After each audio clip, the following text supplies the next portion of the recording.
بسم اللہ الرحمن الرحیم۔ صرف 5 منٹ کا مدرسہ قرآن و حدیث کی روشنی میں 11 رجب المرجب۔ نمبر 1، اسلامی تاریخ۔ حضرت طلحہ بن عبید اللہ رضی اللہ تعالی عنہ۔ حضرت طلحہ بن عبید اللہ رضی اللہ تعالی عنہ کا شمار بھی ان 10 لوگوں میں ہوتا ہے جن کو رسول اللہ صلی اللہ علیہ وسلم نے دنیا ہی میں جنت کی خوشخبری سنا دی تھی۔ آپ اسلام لانے والوں میں اولین سابقین میں سے ہیں۔ غزوہ بدر کے علاوہ تمام غزوات میں شرکت فرمائی۔ آپ کو بیعت رضوان کا بھی شرف حاصل ہے۔ جنگ احد کے دن جب دشمنوں نے رسول اللہ صلی اللہ علیہ وسلم کو اپنے تیروں کا نشانہ بنا رکھا تھا تو اس وقت حضرت طلحہ رضی اللہ تعالی عنہ نے ہی اپنے جسم کے ذریعے آپ صلی اللہ علیہ وسلم کی حفاظت کی، جس کی وجہ سے ان کا ہاتھ شل ہو گیا۔ ایک مرتبہ رسول اللہ صلی اللہ علیہ وسلم نے فرمایا، جو شخص زمین پر چلنے والے کسی شہید کو دیکھ کر خوشی حاصل کرنا چاہے تو وہ طلحہ بن عبید اللہ کی زیارت کر لے۔ حضرت طلحہ رضی اللہ تعالی عنہ سن 36 ہجری میں جنگ جمل میں شہید ہوئے۔ نمبر 2، اللہ تعالی کی قدرت۔ بارش میں قدرتی نظام۔ اللہ تعالی بادلوں کے ذریعے اتنی بلندی سے بارش برساتے ہیں کہ اگر وہ اپنی رفتار سے زمین پر گرتی تو زمین میں بڑے بڑے گڑھے ہو جاتے اور تمام جاندار حیوانات، پیڑ پودے، کھیتی باڑی سب فنا ہو جاتے، لیکن اللہ تعالی نے فضا میں اپنی قدرت سے اتنی رکاوٹیں کھڑی کر دی ہیں کہ تیز رفتار بارش ان سے گزر کر جب زمین پر آتی ہے تو انتہائی دھیمی ہو جاتی ہے، جس سے دنیا کی تمام چیزیں تباہ و برباد ہونے سے محفوظ ہو جاتی ہیں۔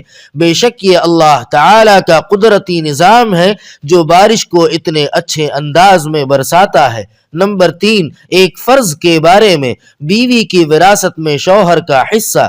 قرآن پاک میں اللہ تعالی فرماتا ہے، تمہارے لیے تمہاری بیویوں کے چھوڑے ہوئے مال میں سے آدھا حصہ ہے جبکہ ان کو کوئی اولاد نہ ہو، اور اگر ان کی اولاد ہو تو تمہاری بیویوں کے چھوڑے ہوئے مال میں 1/4 حصہ ہے۔ تمہیں یہ حصہ ان کی وصیت اور قرض ادا کرنے کے بعد ملے گا۔ نمبر 4، ایک سنت کے بارے میں، مسکراتے ہوئے ملاقات کرنا۔ حضرت جریر رضی اللہ تعالی عنہ فرماتے ہیں کہ میرے اسلام لانے کے بعد رسول اللہ صلی اللہ علیہ وسلم نے مجھے کبھی بھی کسی بھی وقت اپنے پاس حاضر ہونے سے نہیں روکا، اور جب بھی مجھے دیکھتے تو آپ صلی اللہ علیہ وسلم مسکراتے تھے۔ نمبر 5، ایک اہم عمل کی فضیلت، ہر مہینے کے 3 دن روزہ رکھنا۔ رسول اللہ صلی اللہ علیہ وسلم نے فرمایا، ہر مہینے 3 دن کے روزے رکھنا عمر بھر روزے رکھنے جیسا ہے۔ نمبر 6، ایک گناہ کے بارے میں، مومن پر تہمت لگانا۔ رسول اللہ صلی اللہ علیہ وسلم نے فرمایا، جو شخص اپنے مومن بھائی کو منافق کے شر سے بچائے تو اللہ تعالی قیامت کے دن ایسے آدمی کے ساتھ ایک فرشتہ مقرر کر دے گا جو اس کے بدن کو جہنم سے بچائے گا، اور جو آدمی مومن بھائی پر کسی چیز کی تہمت لگائے جس سے اس کو ذلیل کرنا مقصود ہو تو اللہ تعالی اس کو جہنم کے پل پر روک دے گا یہاں تک کہ وہ اپنی کہی ہوئی بات کا بدلہ نہ دے دے۔ نمبر 7، دنیا کے بارے میں، دنیا کی عمارتیں۔ رسول اللہ صلی اللہ علیہ وسلم ایک مرتبہ ایک گنبد والی عمارت کے پاس سے گزرے تو فرمایا، یہ کس نے بنایا ہے؟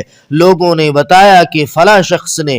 تو فرمایا، قیامت کے دن مسجد کے علاوہ ہر عمارت صاحب عمارت کے لیے وبال ہوگی۔ نمبر 8، آخرت کے بارے میں، اہل جنت کی نعمتیں۔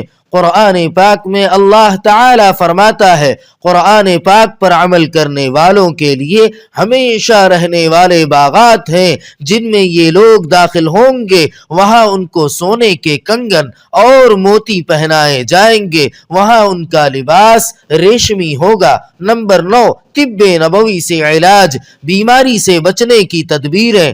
رسول اللہ صلی اللہ علیہ وسلم نے فرمایا، برتنوں کو ڈھانک دیا کرو اور مشکیزے کا منہ باندھ دیا کرو، کیونکہ سال میں ایک ایسی رات آتی ہے جس میں وبا اترتی ہے، پس جس برتن یا مشکیزے کا منہ کھلا رہتا ہے وہ اس میں اتر جاتی ہے۔ نمبر 10، قرآن پاک کی نصیحت۔